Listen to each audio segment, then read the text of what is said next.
Hello and welcome. This is my Toyota Solara 2000. Everything was rusted.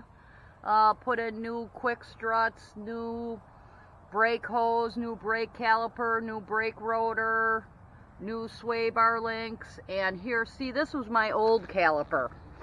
And this is the hard part, I would think, about doing rear brakes, is behind the backing plate.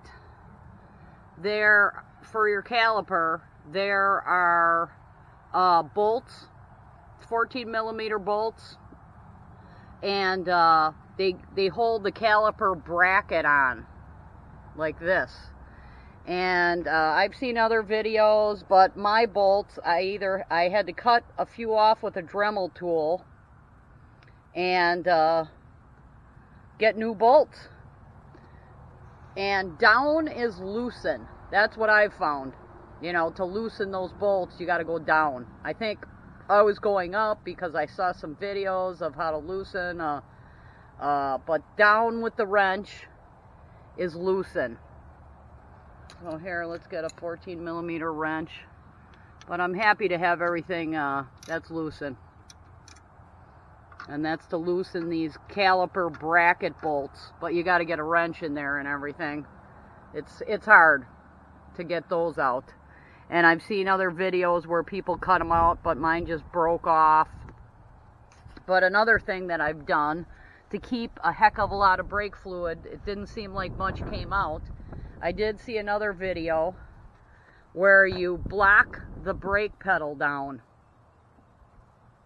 So you push down the brake pedal all the way and make sure it doesn't come up. I also am just making sure this master cylinder stays full with fluid.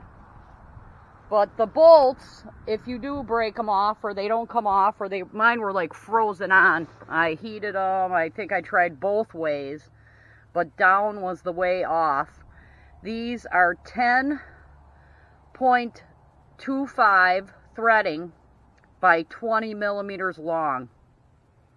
And I don't have one out here, but I'm kind of replacing.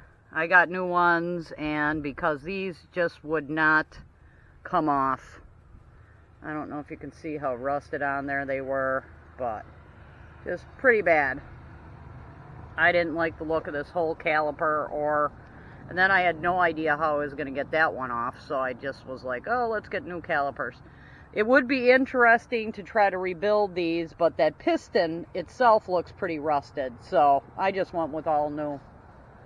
So yeah, not too much of a job with a convertible as opposed to the other Solara, because your mounting bolts are easy to get to in a convertible. You don't have to take any door panels off. You just have to take off these plastic cups that are over. It's like a plastic shield that's over the bolts. That goes over, and there's a few screws and 3 screws that take off this plastic shield, and then there's your strut mounting bolts. That's why there's no videos about changing struts in a Toyota Solara. Oh, that might have been loud. And here's another view of the strut mount for a convertible Toyota Solara 2000. Probably other years too. All right, thanks for watching.